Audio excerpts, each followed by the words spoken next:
All right, Awesemo, here we go. It's your old pal EMac back to you on a Sunday morning with the MLB Live Before Lock, joined by Max. We're back. I'm back from my half marathon. It's Mother's Day weekend, so be nice to your moms and or the mother of your children. What do you got going for us, Max? I've been taking care of my wife all morning, cooking breakfast, taking care of the kids, letting her sleep in, just earning some brownie points. It's the best day of the year for that. Yeah, absolutely. They're worth like 5 times Exactly. normal. So you got to do it. You got to do it. But today we're sponsored by the one and only Odd Shopper at Awesemo.com. We're going to wait just a moment here as we collect a few people. We have 10 games. One game has already been postponed. One game is standing by to be postponed. And then there's 4 or 5 other spots that have weather concerns. So we want to make sure we leave enough time to talk about that. The games are split between 5 going off at 1 o'clock and 5 in the 1 o'clock hour and 5 going in the 2 o'clock hour. So it's one of our big, it would have been our biggest Sunday slate to date. It's still going to be tied for the biggest one, even with one game postponed. So the key ones that we want to watch out for: Cincinnati and Cleveland. That's the one that is now off the slate. Minnesota at Detroit. It's an absolute mess. And then we've got rain coming in the afternoon for both the New York games. Pittsburgh at Chicago, maybe a little bit of a delay early. It's cold. It's wet there, but they don't expect much precipitation later in the game, and very low implied run total with the wind coming in at about 15 to 20 miles an hour. So yikes, it's cold everywhere in the Midwest. And then the East Coast, the New York rain issues are what we got to watch out for. How's the weather out to where you are in New York? It's beautiful right now. I hear rain is coming later, which is going to suck for driving for me, but what are you going to do? Where are you going to drive to? I got to go to my parents. Take the kids, grandma's Mother's Day, combined party for everybody. It's my dad's birthday as well. Oh, wow. So you guys are just checking all the boxes today. Oh, yeah. Very nice. Very nice. All right. Well, we are going to jump in here. I do want to remind everybody, we don't have any free content today, but we've got a lot of options on how you can get free Awesemo subscriptions. One is by winning the Fred Van Elite Fan Club with an Awesemo avatar. We've had winners the last 2 events there with the Awesemo avatar. They got 30 free days of all access Awesemo premium content. You can also leave a 5-star review on any of our podcasts over on a variety of podcast networks. Leave your Twitter handle in there or your Awesemo username so we can connect you. But everybody that leaves a 5-star review is in a drawing for 1 year, once a week drawing for 1 free week of Awesemo premium content. And then if you are rocking the Awesemo avatar in any contest that you place in the top 3 with at least 5,000 entries, there's no limit on the entry fee. It can be the nickel, the dime, the quarter, or larger contests. If you finish top 3 with the Awesemo avatar and you follow the rules, tweeting at Awesemo and Awesemo Hall of Fame, we'll get you 30 free days of Awesemo premium content. It's a great way to get in on a budget. If you're already going to be playing DFS, just rock the Awesemo avatar. All right, first game here, Boston at Baltimore. Nick Pivetta coming in to Baltimore, 4.2 implied run total. We have Dean Kramer on the other side here going against Boston, 4.9 implied run total for the Bo Sox. What do you want to do here? It's 55 degrees in Baltimore with 9 to 10 mile an hour wind going out to left field. Yeah, I mean, the Red Sox are the chalkiest stack of the day, projected at 17% ownership share in our top stacks tool. But they're also projected to be the top stack 10% of the time, which is the highest in the slate. Pretty bad leverage score here, almost like the worst on the slate. But, I mean, Kremer isn't very good. Mid-4s, xFIP, both righties and lefties.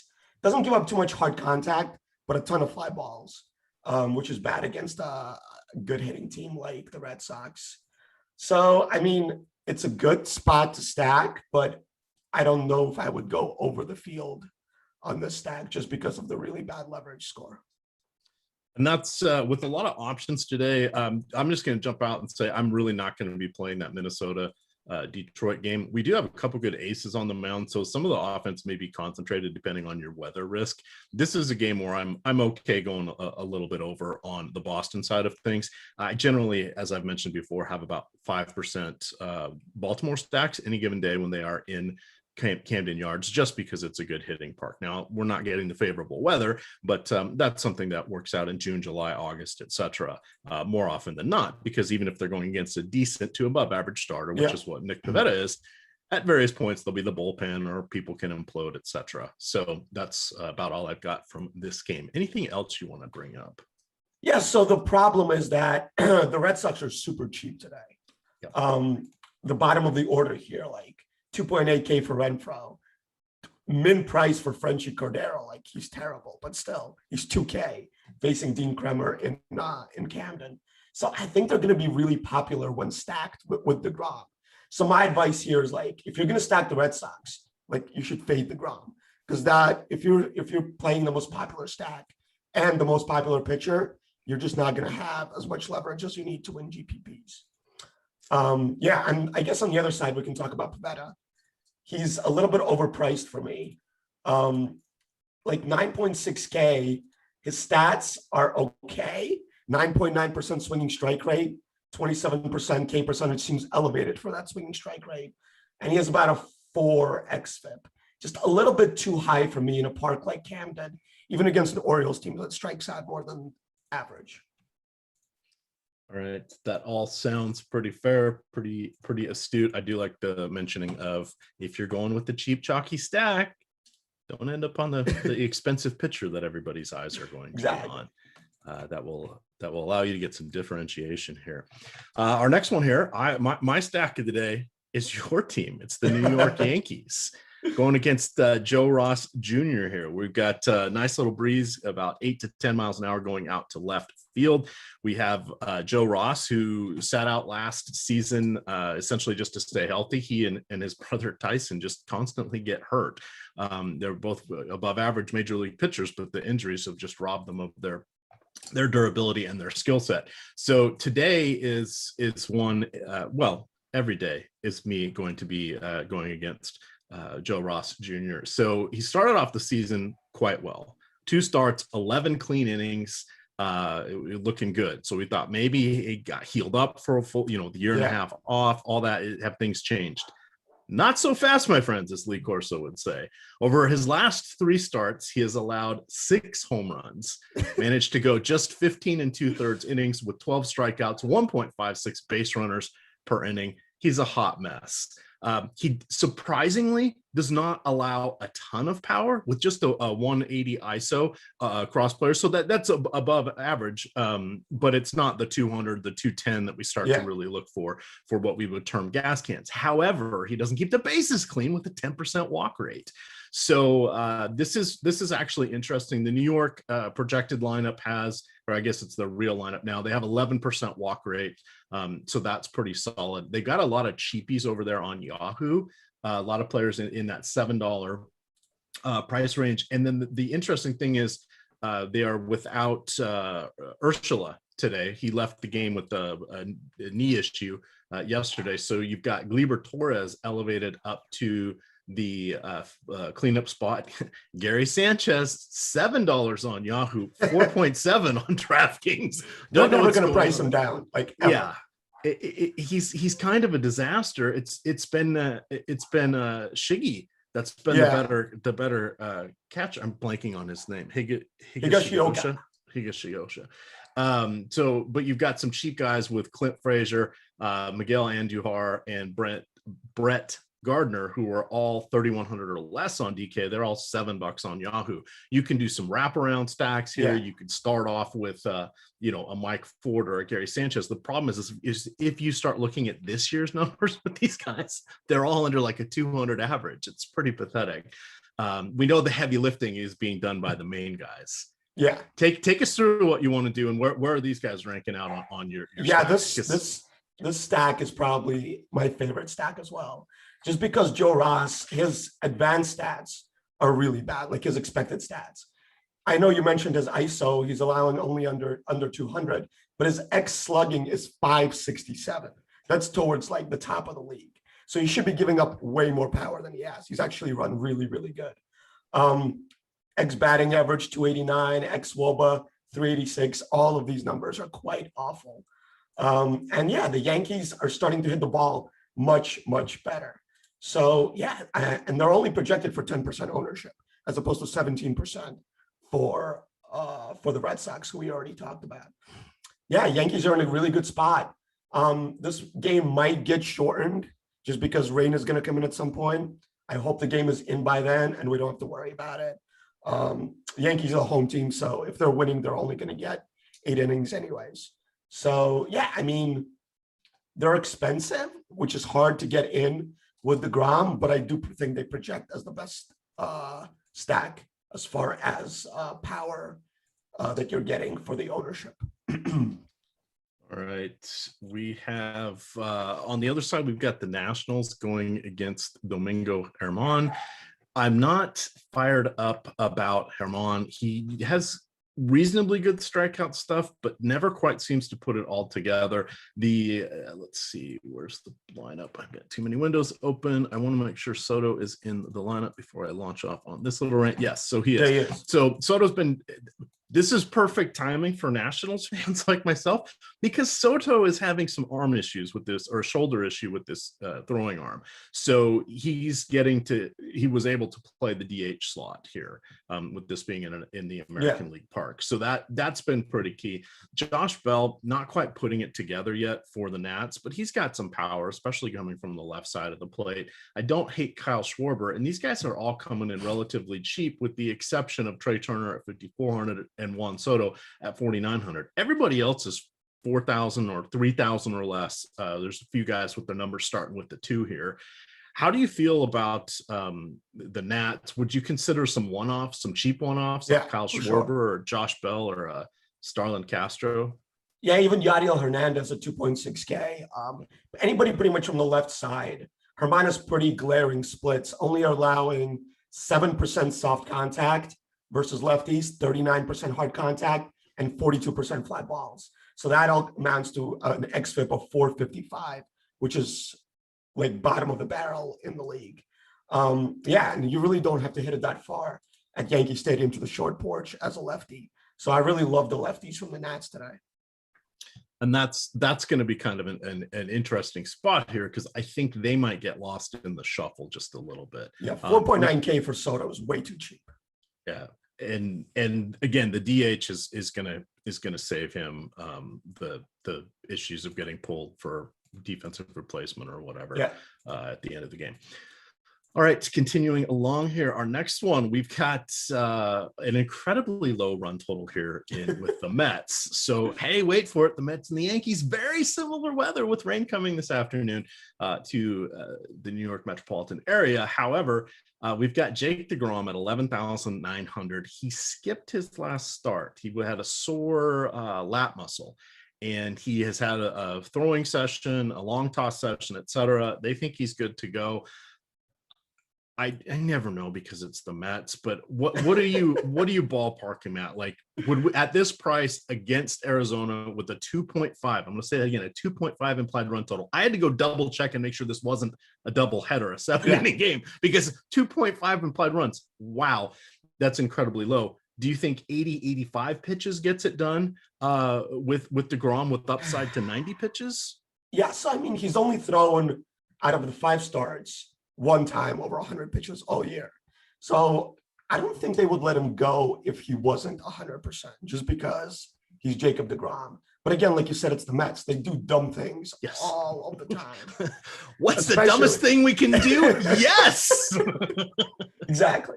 So, yeah, I mean, I don't know. 11.7K is a lot. And we were talking before the show that Arizona doesn't really strike out that much. They're about 21%, which is, lower than the average that we have with all the strikeouts that are piling up for all these major league teams. So, yeah, I mean, I don't know. He's going to be 60% owned, 50% owned. I think for cash games, of course, play DeGrom. Like, don't even think twice about it. I think in GPPs, it makes sense to go below the 50% threshold, just because we have some other good spots that we're going to get to with pitchers that are 2K lower. Like, if he was 10.5, I don't think I would think twice about it. 11.7 is very price prohibitive. Now, flipping that just a little bit, however, you did mention we've got the Yadiel Hernandez at 2.6 for outfielder. You've got the 2K minimum Frenchie Cordero. You've got there's some cheapies here that are going to allow this to happen. Even you can Hunter Renfroe at 2.8. It's like the guy still has home run power against righties. So, and then when we haven't even gotten deep into the slate yet, we already have some okay one-offs. So I think DeGrom, what are we projecting him at? Like 50, 60% on DK. So he's going to be in half the lineups. I'm only going 40% on this one. I'm going to go over on a couple of the other guys. Just because I usually try to decide, usually my default is like 30 or 40% of any pitcher. And then I start to see, okay, where is everybody? And usually on DK on a slate this size, like pitchers 4 through 7 of the very popular ones are going to be like 25 to 30%. So then I'm trying to decide, do I go over by 5 or 10 or under by 5 or 10 on each one of those? And that gives me the differentiation that I'm looking for. So I can tend to control. I've had a few people ask me about this. So in DK, I cap my pitchers. I don't worry as much about hitters because I'm doing stacks and things like that. So I usually just cap the hitters at 30% or 40%, just let it ride. On pitching, you want to make sure that your percentage caps add up to about 220 to 250%. Otherwise, the crunches are going to take forever to go because you have to have 200% would be the exact number. You need 2 pitchers, 100% each, right? 200%. So you want to get it up to the 220, 250 range. Today, there's a lot of good pitching. So I'm pushing some of it down so I get to some of the other players that I wouldn't normally get to, because the way the optimizers work, they're trying to give you the highest score first. That's always going to be with the pitchers. So they will force in the more expensive pitchers, and then you'll get your 4-4 stacks, but it's not going to be the hitters you think it is. You're like, I got 60% Grom and a bunch of 4-4 Yankee stacks. Yeah, it's not going to be the Yankees you want for this one. So just quick food for thought there. Back to this one. How are you feeling about the Mets going against Riley Smith? 4.6 implied run total. And we've got the lineup here for the Mets. They're a good team this year. Shockingly enough, they're a good team when healthy. You got Lindor, who's going to come out of his slump at some point. He's too good of a hitter not to. He's hitting better already. Yeah. Jeff McNeil, you got Conforto, you got Pete Alonso, you got Dom Smith, who's light tower power. The Pilar-Vilar combination. I mean, who doesn't love a little alliteration in their lineups, right? What do you want to do here with the Metropolitans? Yeah, I mean, Riley Smith is really bad. 525 xFIP, only striking out 9% of batters with a 6% swinging strike rate. Like, I don't know what he's doing in the majors, but for some reason Arizona, I guess, needs him. I mean, the Mets make sense for sure. They are, let's see where they are in our top stacks tool. Only projected about a 4% chance of being a top stack. Yeah, that feels like a little bit low. And the ownership share is only 5%. So yeah, I have no problem with a Mets stack here. They're all a little bit priced up. Like Alonso's 5K, Lindor's 4.9. Even Dom Smith is 4K, Conforto's 4K. They're all good hitters. But if I was stacking them, I definitely would go 1 through 5 here. I don't think there's much sense to drop down to like the Pilar-Vilars and McCanns. All right, we'll continue moving along here. We do got a fun one here. Oh, we want to talk about the DeGrom strikeout prop here. So we've got Odd Shopper. I'm going to drop that link there into the chat. So this is something that's helpful even if you don't have sports wagering in your state. You can always look at player props, and in particular looking at some of the pitcher lines, as well as it's really good for baseball and football over-unders, because you can start to see what is the passing yards, what's the number of touchdowns, what's the number of rebounds plus assists, different things like that. But if we look today at Jacob deGrom, he has a 9.5 over under for his strikeout rate. Do we think he's going to have enough pitches to get there? Because the over, we're having to pay a little bit on the over, a minus 134, but the under, we're getting 105 back for every 100 we bet. The other way, we got to bet 134 to win 100. That's some serious juice on the under. 9.5 feels pretty damn high, and we need peak DeGrom to get there. Yeah, I mean, 24% swinging strike rate, 51% strikeout rate. These are unbelievable numbers. And it's not like it's like super small sample. He's faced 102 batters this year. These stats are just unheard of. So if he gets to 90 pitches, I think he should get the strikeouts, right? Like he's facing the pitcher, 2-3 times.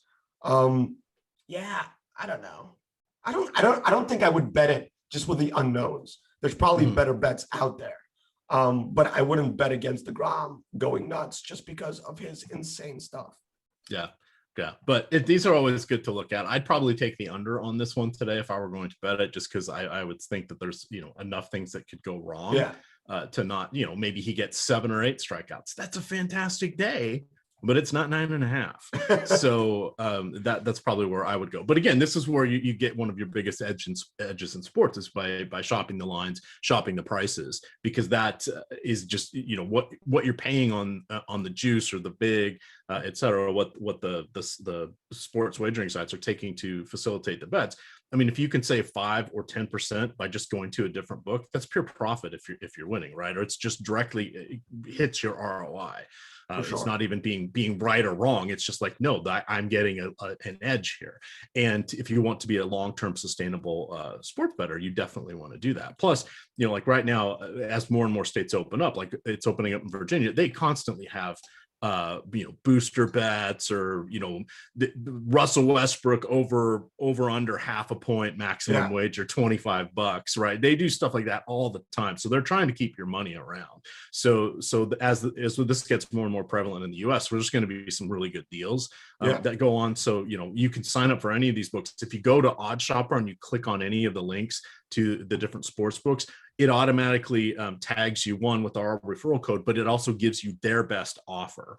And you're not getting the, bet 1 to win 100. That's not a great offer. That's why they're plastering that all over TV and all over, social media. You come in through us, you're going to get something better, like a deposit bonus that you can work through, or you're going to get some free bets or some other things like that. So definitely you want to do that, because while the bet 1 win 100 sounds great, they're winning on that one. They're not winning on the ones we're getting, because they know people that come through our site probably are savvy and or probably are going to stick around for a while. So they make a different offering. So just throwing that out there. All right, back into our games here. We got a couple that we'll kind of speed through. So it's not to fear. We're going to get all the way through here on these. But our next one here is going to be Milwaukee at Miami. The roof likely will be open. We have Brett Anderson going into Miami, 3.8 implied run total for the Marlins. On the other side, you have Sandy Alcantara. He is an outstanding pitcher, above average strikeouts, does a pretty good job of limiting power. And Milwaukee, they only have a 3.3 implied run total. This was another one where I'm like, is this is doubleheader? I know it's not, but wow, this is a pretty low run total here. I feel like I want to get to both pitchers here. How are you reading into this one? Okay. Just because of his stuff this year, he has like an 11% swinging strike rate, 20% strikeouts, which feels low. I feel like that number is going to come up based on his swinging strikes, and only 27% hard contact. Plus, it doesn't hurt that Milwaukee strikes out at 26.6%. That's insanely high. I think it's the second highest on the slate, behind Detroit, which isn't a game that I don't even think is going to play. So yeah, I love Alcantara, only projected for 16% ownership in our top pitcher tool. And he's projected to be a top 2 pitcher 17% of the time on DraftKings. That's really good. 9,400 is expensive, sure, but it's 2.3K below DeGrom, just to put that in perspective. I mean, that's a hitter, right? Like you can upgrade a few hitters for that amount of money. And I mean, I think it's warm in Miami. I think the roof's gonna be open, but I don't really care. Like the Brewers just strike out so much, and 27% hard contact rate for Alcantara. I really get the Vegas 3.3 runs here, even though it looks very strange. All right. Any hitters, any one-offs? Nothing's really popping for me. No, I mean, why is Brett Anderson 8.9K? Isn't he like a crafty lefty at this point in his career? Yeah, he definitely is. We talked about him. He keeps the base paths generally clean. So when he does give up the power, it's usually mitigating the damage here. So he's kind of in that Wade Miley class of, could he throw a no-hitter with the conditions we have in baseball currently? Yeah. Would it be a head scratcher? Yes, but it's definitely in the realm of outcomes. As long as his fly balls are warning track only, he's going to be just fine. Not enough strikeouts though to make him viable for that. Yeah, like 0 strikeouts. Yeah. Adam Duvall. I like Adam Duvall here at 4.1K. Just unlimited power, gets the platoon advantage, and can take anybody deep. All right.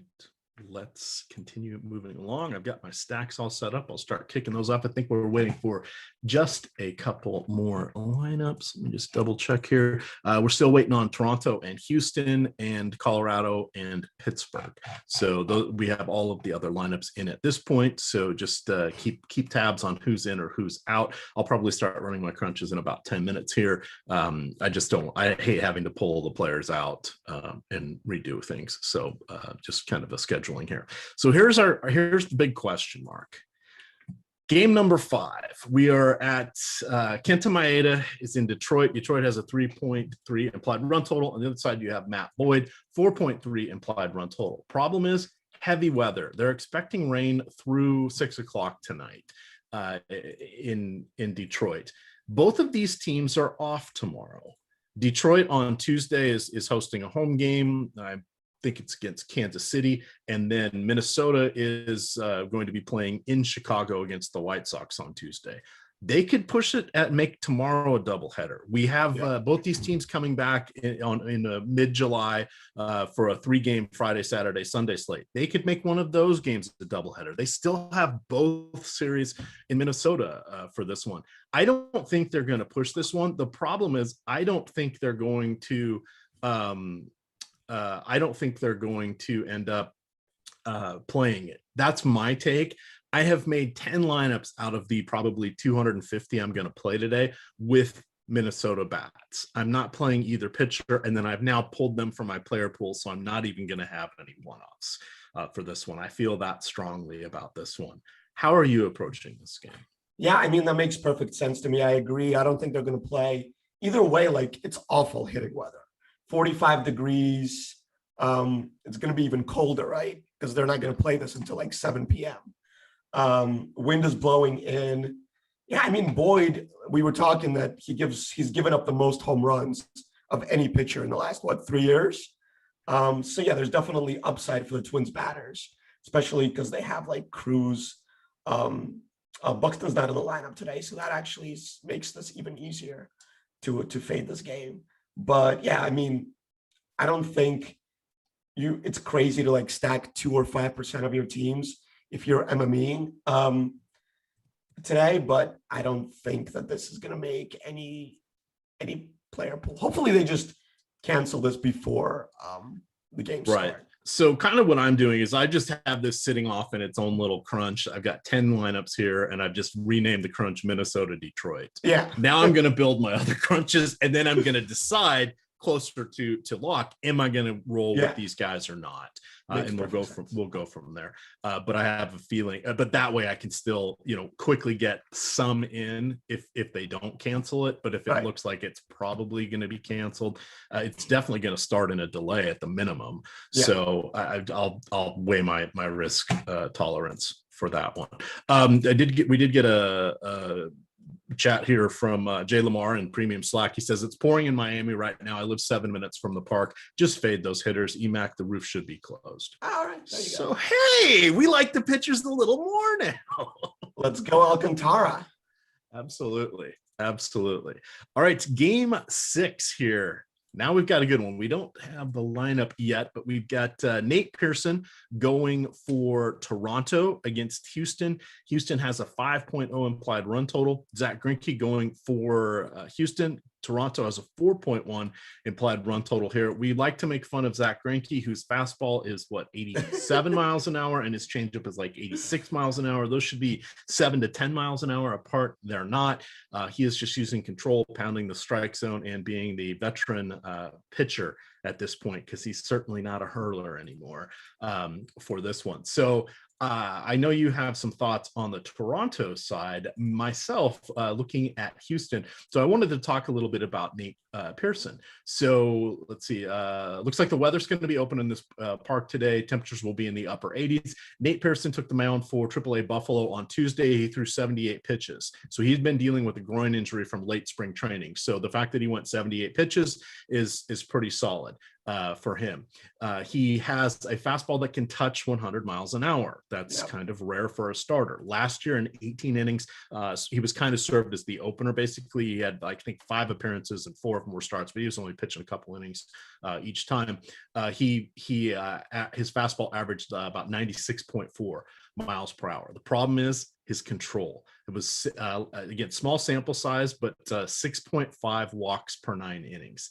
That's not good. He has just 127 innings in the minors across 3 seasons. He doesn't really have a secondary pitch. So until he, quote, learns how to pitch, kind of like Greinke's doing now, if he doesn't have anything else, and major league hitters, unless he's got some movement or something else going on with the fastball, they can sit on it, right? They're not, it may take once or twice through the lineup, but the book's going to get out on him pretty quick.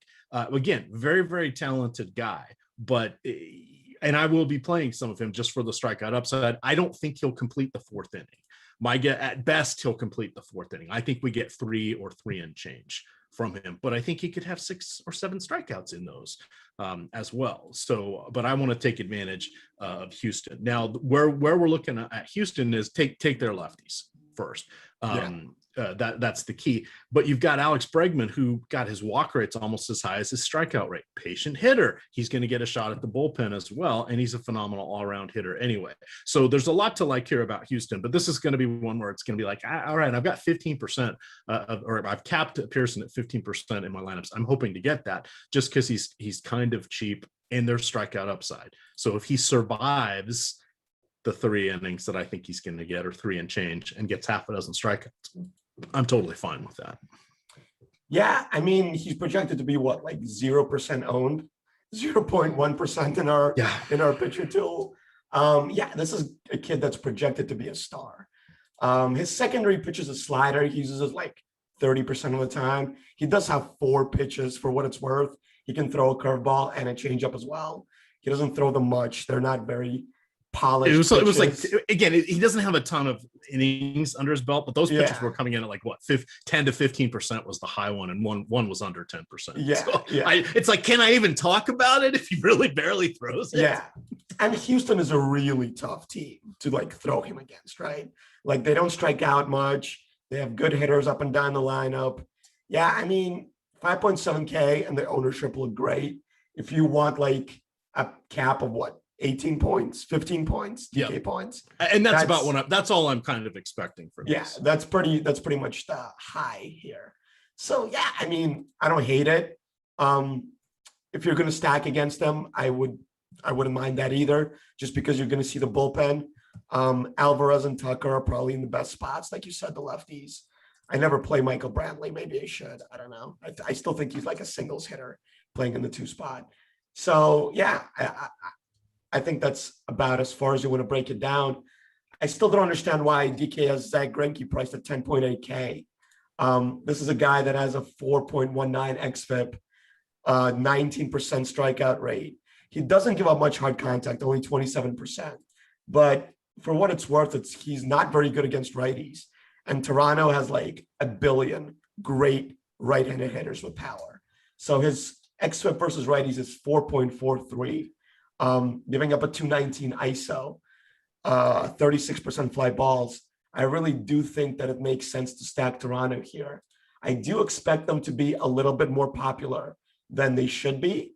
7% percentage of being a top stack and 11% ownership. It's not crazy, but we never like a negative leverage score. So I like a Toronto stack, but just know that you're not going to be unique in going to Toronto.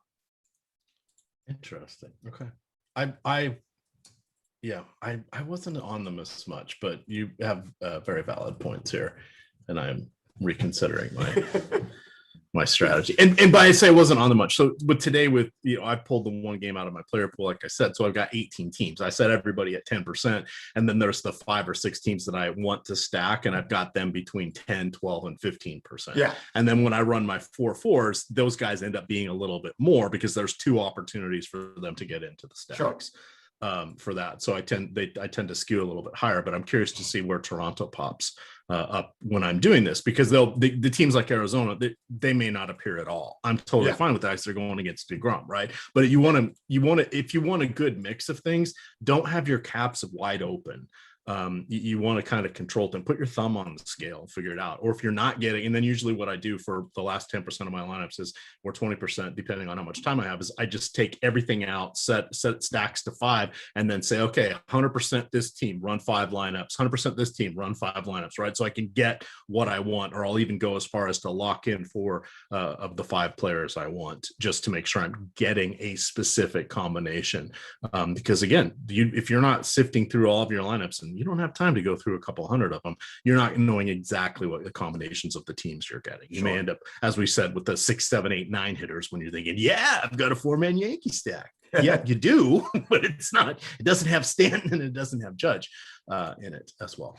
All right, let's see here. We've got the Awesemo avatar contest. I mentioned that to you guys, but what we've got here is, I'm going to drop this into the chat. If you are using the Awesemo avatar and you finish top 3 in any contest with at least 5,000 entries, all you got to do is follow the rules there. Send a screenshot of your Awesemo avatar and victory, or top 3 finish, to Awesemo Hall of Fame and Awesemo_COM, and we'll get you 30 free days of premium content. Easy way to do it. Not only did you just win or place well in some tournament, you get a little bonus on top of it. And if you're like me and you like to be on a budget and you're only playing 100, 200 bucks a day, all you got to do is just get top 3, even in the quarter contest, nickel contest, whatever. And all of a sudden you're getting, another $90 value. You're crazy not to be doing this right now. It's the best deal out there amongst those that have their avatars, the various avatar contests. So come on, it's Awesemo, right? And then it's an intimidating factor. It's like, God, Awesemo, they won again. Yeah. maybe not, but we'll see. No, totally. All righty, let's me go back to the notes. Another good pitcher here. Lucas Giolito going into Kansas City, 3.4 implied run total there for the Royals. Mike Minor on the other side. Yikes, lefty going against the White Sox. We're not doing cartwheels there. Minor's actually been a pretty good pitcher over the last 2 years. 4.2 implied run total here for the White Sox. It's going to be cold here. Lucas Giolito versus DeGrom. How you got? Where are you breaking down that edge? Yeah, I mean, 2.2K less for Giolito, right? Like, the price is nice. 13% swinging strikes, 25% strikeout rate, only 33% hard contact. Yeah, I mean, Kansas City, like, I keep talking about the fact that they're a much better team than we're used to, with Benintendi in the 2nd spot, Santana in the 4th spot. Like, this is a really good hitting team now. We saw them get to Bieber the other day, which is very difficult to do. They're just good hitters that will give you good at-bats versus your pitchers. We should mention that Giolito is the obvious like chalk here, right? Just at 9.5K, he should probably be somewhere in the 10Ks most of the year. So he does feel a little bit underpriced. The weather is really nice, like you mentioned. 48 degrees with the wind blowing in, definitely a good spot for pitching. Yeah, I mean, I love Giolito. I just think that you're going to get a little bit of leverage playing like an Alcantara or even a Wainwright, who we'll get to, versus him, just because of the ownership discount. Or even Kyle Hendricks, another good weather. Yeah, Kyle Hendricks is projected to be chalk, which I'm going to talk about. I hate that, but we'll talk about that. All right. Back to the White Sox hitters here. Moncada, Anderson, Abreu, all phenomenal against lefties here. We had Gundacker was saying bad things about, or joking about, Danny Mendick, who of course hit a home run yesterday. Because it always goes that way, doesn't it? Yeah, I've said bad things about Danny Jansen twice, and he has 2 home runs. He has 6 hits or 7 hits on the season. I mentioned him as 0 for 40. Yeah, and the son of a gun. The 2 times I'm like making jokes about him barely batting 100, he hits home runs. So it is what it is. But I think this is a strong place to go with some of the cheap guys as well, because you have Nick Madrigal batting 2nd. You've got Herman Mercedes batting 6th. He has 4,400, but he's just been hitting the cover off of the ball. And Tony La Russa said, while we wouldn't mind having Albert Pujols here, we're kind of set right now. with the White Sox. They're that loaded, even totally. Luis Roberts and who's their other outfielder that got hurt and is on a 60-day deal. I'm blanking on it, but Alvarez? No, I'll go look it Eloy, up. But Eloy, his name is Jimenez, Jimenez, that's it. But yeah, so even though they've got these, like, who are these guys? Names around them, the numbers pop off the page. So give us a little breakdown here on the Chi Sox. Yeah, my favorite guy is actually Andrew Vaughn, a really highly touted prospect. So far, like, out of all of the White Sox who have, like you said, a million good hitters, he has the highest EV of all of them, 93.2, 50% hard hits. His X slugging is 447, which is very, very good. And he's like dirt cheap, right? 2.5K. Talk about a guy that you can fit as a one-off with DeGrom, even DeGrom and like Alcantara or DeGrom and Giolito. He should definitely be a guy that you're playing a ton. Hitting in the 7th spot, not great, but whatever. Also, Yerman Mercedes is still like tearing the cover off the ball. 556 X slugging is insane for a catcher. And for some reason, he's still cheaper than Gary Sanchez, who seems to be continually priced up by the DK algorithm. Not great hitting weather, but those are the two guys that I really like, along with, of course, Jose Abreu. Yeah, and I don't really see anything for the Royals, in my opinion. Yeah, you just don't need to go there. Moving on to our next one, Colorado at the Cardinals. 3.2 implied run total for Colorado, 3.9 implied for the Cards. Herman Marquez going against Adam Wainwright. Both these guys, so a little bit of rain should be clearing before the game. It's going to be in the upper 40s, and there is 10 to 14 mile an hour wind. It's varying between coming in from far left to almost a third base to first base crosswind. So not an exciting weather game here. I'm not doing cartwheels for the hitters, but I do like both pitchers. You have a little something to say about Wainwright. You were talking about him before the show. Yeah, Adam, the ageless wonder Wainwright. I mean, I don't know. This guy just keeps ticking along. He has the second best xFIP on the slate after DeGrom. And you have names like Giolito and the other guys we mentioned on the slate. 335 xFIP, 10% swinging strike rate, 27% strikeout rate, only 31% hard contact. And as we all know, Colorado outside of Coors is bad. I mean, they have a guy named Connor Joe batting 5th today. So yeah, this is definitely a spot I want to target with Wainwright. 8K feels like way too cheap for him. Only projected for 16% ownership and projected to be our 4th highest. What is it? The top 2 pitcher percentage is the 4th highest on the slate at 11%. Definitely a spot I like to target here. I don't mind pairing him with one of the other expensive guys. Kenta Maeda is probably another pitcher I would have played on the slate, but I'm not going to target that game because of the weather. So for me, it's Wainwright. All right, so a little fun with Wainwright. Yes, he has been around forever. This is age 40 season. He will turn 40 on August 30th. He has, I was asking you, I remember he was a runner-up a bunch of times in the Cy Young Award. So in 2009, 10, 13, and 14, he finished second or third in the Cy Young. He has 2 Gold Gloves. He did get MVP votes. And then in 2017, age 35 season, he got the Silver Slugger Award. So he's just been a phenomenal player throughout his career, come back from a couple rough injuries over the years as well, missed that 2011 season. So he's just someone that just keeps chugging along. This feels like the stars are aligning with the weather and with the opponent. So I feel good about this one. There are going to be times where in the summer where I'm talking about Busch Stadium being right next to that little creek called the Mississippi River. And when it's sweltering hot and it turns from a slightly pitcher's park into a hitter's paradise with the humidity, we'll be talking about going against Wainwright today. We're talking about riding with him. Yeah, for sure. I mean, it's also just the matchup was so good against Colorado.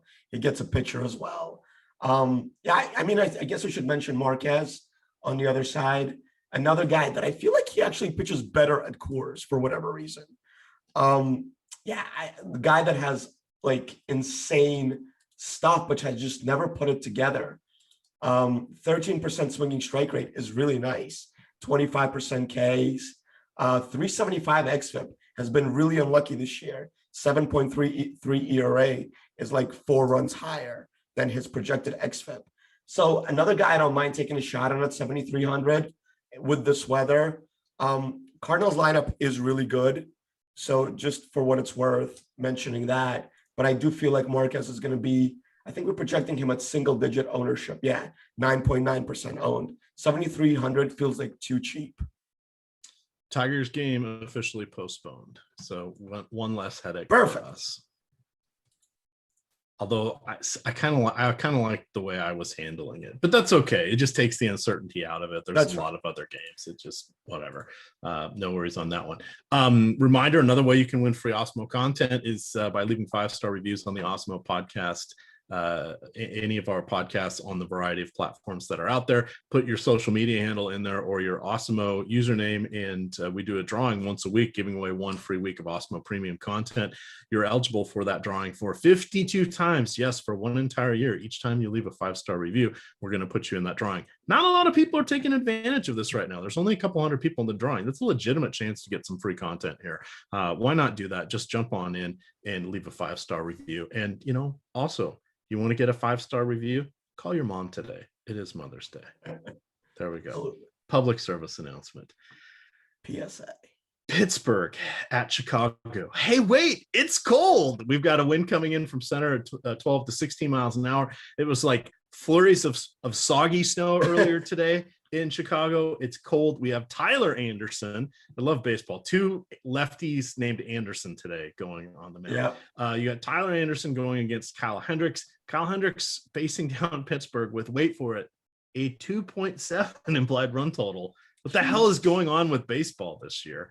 I'm liking Hendricks. Can you trust Tyler Anderson on that afternoon slate with the wind behind him?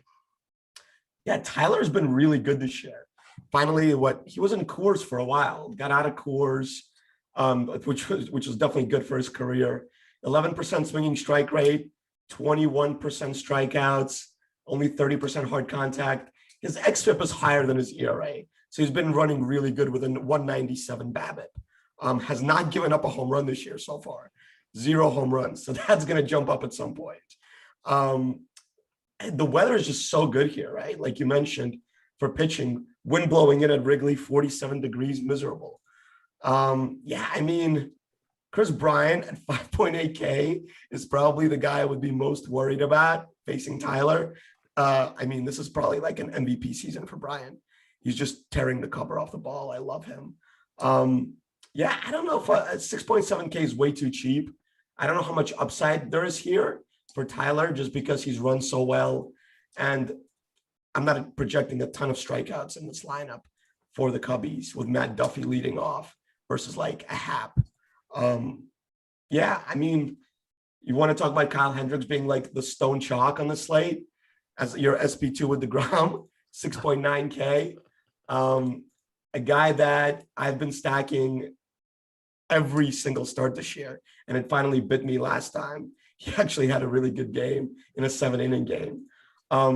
His xFIP is 5.02, not good. 9% swinging strikes, not good.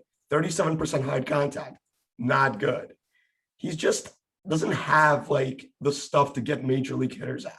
Unfortunately, I don't know how many major league hitters you have in Pittsburgh. Maybe like 3 in this whole lineup. So I think for GPPs, like playing 3 max, I'm just not going to play Hendricks. But it's not like I'm also going to play any Pittsburgh. All righty. That's my write-up on Kyle Hendricks right there. Right. We got about 10 minutes to go here. We got we're on our last game. Yeah, one game. We're killing it. Timing this out nicely here. We've got Justice Sheffield in Texas going against the Rangers, who have a 4.6 implied run total. Dane Dunning on the other side here, a 4.0 implied run total going against the Mariners. Looks like the roof will be open there. Nice day in Texas. What do you want to do with Dunning? He's quite cheap on DK here. Yeah, he's your other chalk SP2 to go with DeGrom, projected for 25% ownership. I think he's a good pitcher. I don't know how good he is for DFS. Only 9% swinging strike rate. 3.4 xFIP is awesome. 41% hard contact is not great, but it's like all ground balls. Gives up 60% ground balls to right-handed hitters. So that's why he's good as a real life pitcher and not great for DFS, just because you're not getting a ton of strikeouts. Seattle does strike out more than average. I think they have like the third worst strikeout percentage on the slate. The thing with Dunning is he does give up a lot of power to lefties. Way less ground balls, way more fly balls, 405 projected xFIP for against left-handed hitters, and has not given up a home run yet. And I always love to target that stat because that's coming. Which brings me to Kyle Seager crushing the ball this year. And 4.5K is expensive, but I really like this with the roof open in Texas. All right. Yeah, Kyle Seager, Corey's brother. Do you remember that? It was like 2 years ago, and 3 years ago, they put the nicknames on their jerseys, and he just put Corey's brother on the back of his. So his younger brother, by the way. So there we go. All right. That kind of wraps up our show today. And don't worry, you got about 5 more minutes of us talking, not fair, just winding it down. We've got an interesting weather slate here. We just got news that Minnesota Detroit was postponed, so that helps us out. We also have we'll talk about top pitchers, top stacks, and home runs, but I want to remind you we do have a bunch of content and shows already out there. Already recorded today is the NBA strategy show that was with Rinpack and Josh Engelman. That's out there, available on the podcast network as well. You've got 5 o'clock the NBA deeper dive with Team McBee, Terry McBride, and Eton Chandler, and then you also have live before lock, 6 o'clock to 7, Jason Floyd and Eric Lindquist taking you down. I have a nice little NBA slate there. We got a bunch of free content in front of the paywall, both articles for NBA, NHL, and MLB. You guys can check that out. And then, of course, if you're in the premium Slack channel, we're answering questions, discussing strategies around the clock. It's a lot of fun in there. Definitely try out our Awesemo packages. You get the full Slack access with any Awesemo package. All right, top pitchers today: Chalk Donkey, DeGrom, Hendricks, Giolito, and I'm going with Nate. I'm going with little Nate Pearson there. I got 5% in my lineups.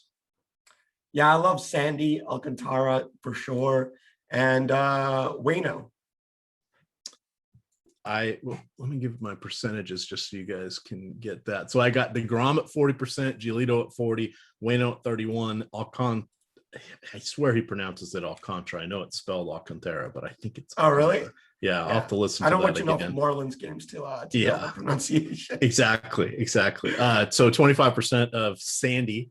Kyle Hendricks at 21, Dane Dunning at 15, Herman Marquez at 9, Nate Pearson at 9, and then I've got Pivetta at 1%. Yeah, Pivetta's not a bad play for sure. All right, top stacks. I think Yankees, Astros for me. Yeah, Yankees for sure, just because of their ownership. I love Toronto. Yeah, let me see. It's like not a very good hitting slate just because the weather sucks in the Midwest. Yeah, the Red Sox, I guess, just because they're I would play their expensive hitters. I should say that. Okay. Like if you play JD, Xander, and Devers, that's going to make you different because they're very tough to pair with DeGrom. All right.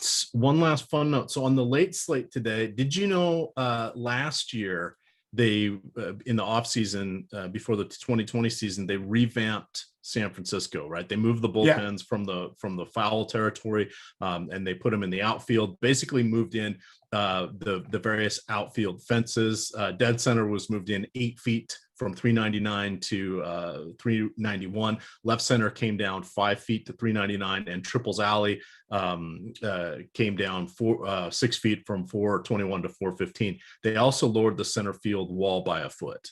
From 8 feet to 7 feet. Additionally, they built out some new standing room only areas there, the patios, the concourses where they have the standing tables, go have beer and whatever. Yeah. So that changed a little bit of what's going on. Now, this stadium's been designed to mitigate the wind. However, did you know last year in 33 games, there were 180 runs scored by the Giants? there were 158 by their opponents. So even though the Giants bullpen and starting rotation was an absolute unmitigated disaster, the Giants outscored their opponents. Wow. This works out to 10.24 runs per game. Now, what was different last year? We had the universal DH, but we also had some changes here. So what I did is I said they played and they played 33 games there instead of 30 because the Seattle game got moved down there because there was the forest fires in the Seattle area or Pacific Northwest. There was a whole bunch of air quality issues. So they had moved them down there. So it's kind of interesting. So in 2019, just looking at the last 30 games of the season, basically from the last week of July on, they averaged 7.8 runs per game in the game. Yeah. In 2018, 6.3. So 10, 8, and 6. Something has changed there. So my crackpot theory is it's now a hitter's park, but we haven't seen that really yet because of the weather. The weather's still cold. It's that we're getting a warmer day today. It's going to be in the mid 60s. There's a 12 to 15 mile an hour wind going out to center field. And we have Johnny Cueto on the mound, who is 35 and in his 14th season. At best, he's a league average pitcher. At worst, he's going to be throwing batting practice. I just throw this out there for you guys because they're playing the pod squad. Can you imagine Barry Bonds in this park? Yeah, we'll see. So, and by the way, my out on my crackpot theory is if this doesn't come to fruition and it was just a blip last year, well, clearly this is one of the stadiums that now has the unverified humidor. So yes, I'm covered either way, but I just wanted to throw that out there. Fun with numbers. Who knows what's going on? It's worth noting. Just let's see what happens, especially as it starts to get warmer there. But that'll do it for us. Thank you, Max, for joining us here. Thank you for the audience for joining us. Please do hit that like button and subscribe. I didn't ask for that throughout the show, but I appreciate if you guys would do that on your way out of here. We've got 2 more shows live for NBA tonight. We also have a NASCAR one that was recorded yesterday for the NASCAR race that's at 3:30 today. And then we also have the NBA strategy show is already on there with Rinpack and Josh. So definitely check this out. Best producer in the business, Jordan Klein. Had to wait for a second just so he could make sure he was listening. But with that, gamers, good luck. Good luck.